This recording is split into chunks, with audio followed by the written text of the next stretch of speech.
ప్రార్థనా సమయం అనే ఆధ్యాత్మిక కార్యక్రమానికి మిమ్మల్ని అందరినీ ప్రేమతో ఆహ్వానిస్తున్న ధ్యానం కొరకై పేతురు రాసినటువంటి మొదటి పత్రిక 3వ అధ్యాయము 4వ వచనం చదువుకుందాం.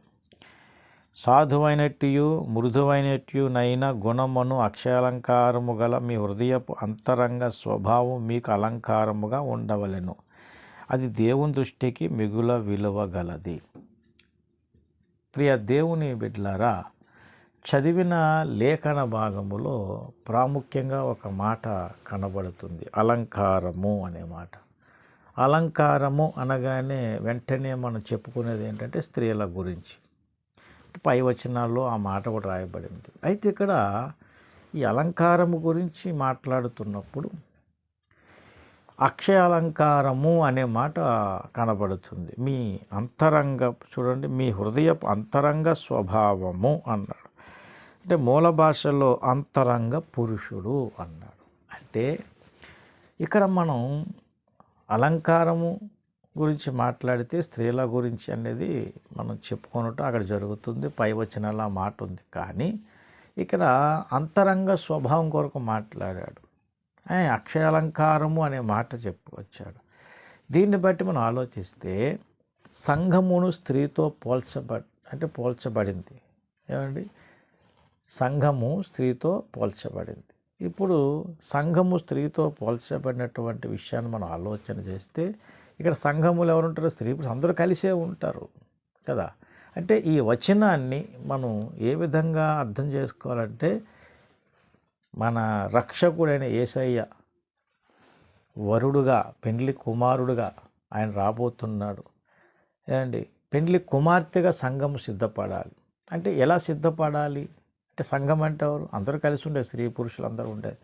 కానీ ఇక్కడ ఆత్మీయంగా మనం గమనించినట్లయితే సంఘము స్త్రీతో పోల్చబడుట అనేది మనం ఎలా చూసామో, పెండ్లి కుమార్తెగా సిద్ధపడుట అనే విషయాన్ని మనం ఎలా చూస్తున్నామో, కనుక ఈ వచనాన్ని సంఘములో ఉన్న ప్రతి ఒక్కరి, స్త్రీలైనా పురుషులైనా, ఎందుకంటే మీ హృదయపు అంతరంగ స్వభావం అనే మాటలో అంతరంగ పురుషుడు అన్నాడు.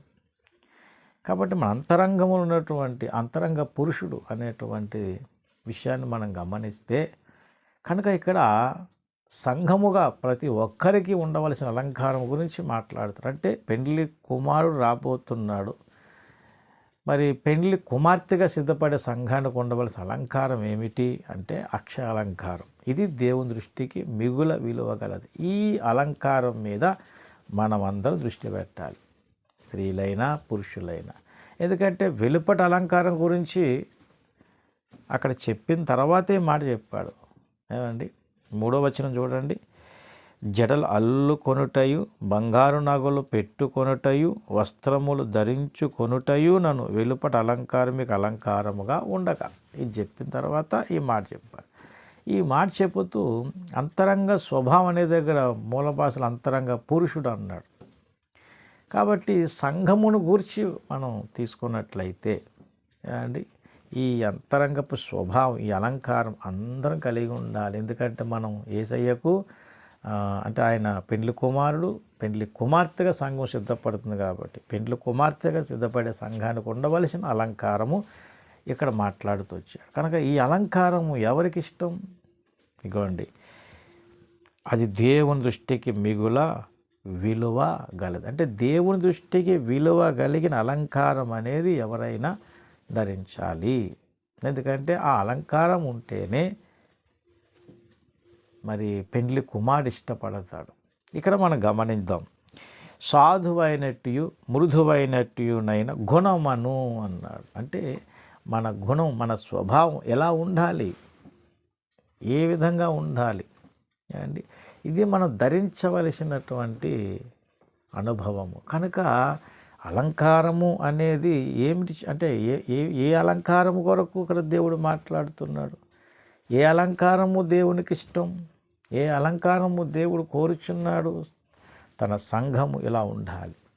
కాబట్టి దేవుని బిడ్డలారా, మరి రక్షణ పొందిన మనమందరం, దేవుని సంఘములో చేర్చబడిన మనం, యేసయ్య 2వ రాకడకు సిద్ధపడుటలో, ఆయన పెండ్లి కుమారుడుగా రాబోతున్న ఆ సమయంలో పెండ్లి కుమార్తెగా సిద్ధపడే సంఘానికి ఏ అలంకారం అవసరం అంటే అక్షయ అలంకారము. ఈ అలంకారము అనేది అంతరంగ స్వభావము గురించి మాట్లాడుతున్న ఈ అలంకారం అనేది దేవుని దృష్టికి విలువైనది కనుక అట్టి విలువైన అలంకారం మీద మన దృష్టి పెట్టి అలాగూ సాధన చేయగలిగినప్పుడు దేవునికి ఇష్టలుగా మనం ఉండగలుగుతాం, రాకడకు సిద్ధపడగలుగుతాం.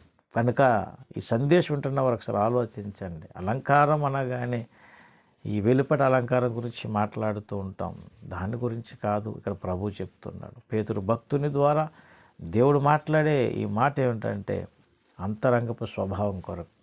కనుక దేవుని బిడ్డలారా, దేవుని దృష్టికి విలువైన అలంకారం ధరించి రాకడకు సిద్ధపడదాం.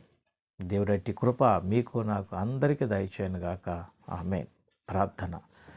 పరిశుద్ధమైన మా తండ్రి, ఈ సందేశం నాలో మాలో ఫలింపజేసి నీ నామాన్ని ఘనపరుచుకొనమని యేసయ్య పరిశుద్ధ నామముని ప్రార్థన వేడుకుంటున్నాను తండ్రి. ఆమేన్. అందరికీ వందనములు. దేవుడు మిమ్మల్ని దీవించి ఆస్వాదించునుగాక. ఆమేన్.